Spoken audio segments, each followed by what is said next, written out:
Hello everyone. So the next type of EDS we are going to discuss is Kyphoscoliotic EDS, otherwise known as kEDS. It is another recessive type of EDS.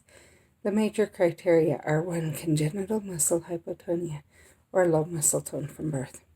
2. Congenital or early onset kyphoscoliosis, where the lower back bulges outwards farther than it should and forms an S shape. 3. Generalized joint hypermobility. The minor criteria are 1. Skin hyperextensibility. 2. Easily bruisable skin. 3. Rupture or aneurysm of a medium-sized artery. 4. Osteopenia or osteoporosis, weak bones. 5. Blue sclera. The sclera is the white part of the eyes. 6. Hernia or umbilical or inguinal. Umbilical is the belly button, inguinal is below. 7. Pectus deformity. The pectus is the breastbone. 8. Marfanoid habitus, tall and thin with long hands. 9. Talipes equinovarus or clubfoot. 10. Refractory errors, myopia, hypermetropia, near, farsighted, etc. Gene-specific minor criteria for gene PLOD1. 1. Skin fragility.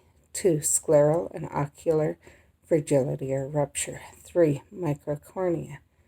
4. Facial dysmorphology. Dysmorphology means that it's not formed the way you usually expect. For gene FKBP14. 1. Congenital hearing impairment, trouble hearing from birth. 2. Follicular hyperkeratosis, looks similar to goosebumps. 3. Muscle atrophy. Atrophy is the breaking down of muscle. 4. Bladder diverticula. Diverticular pouches that bulge outward.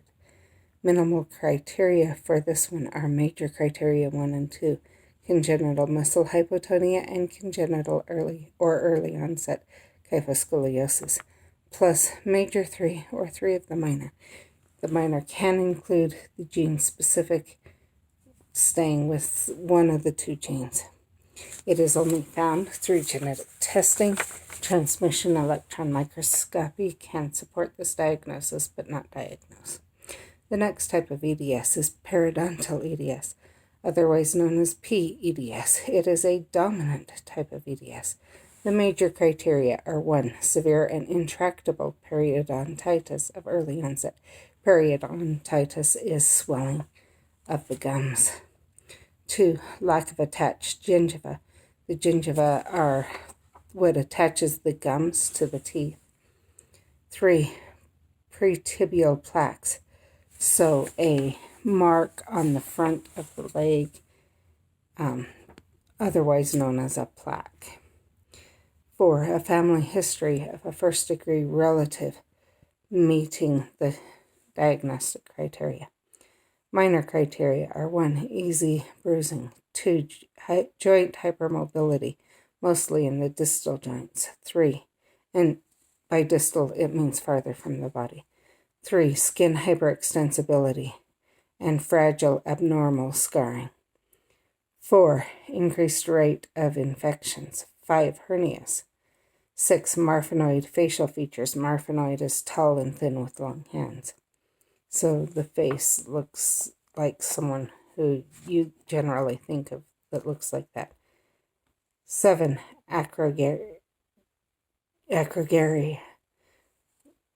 premature aging. 8. Permanent vasculature, which is you can see your veins through your skin. Minimal criteria are major criteria 1. Severe and intractable periodontitis of early onset, or 2. Lack of attached gingiva, because it's major criteria 1 or 2. Plus 2 other of the major criteria and 1 of the minor criteria. The genes are C1R or C1S, and it is only found through genetic testing. Thank you, and I will see you in the next video to continue on with the different types of EDS.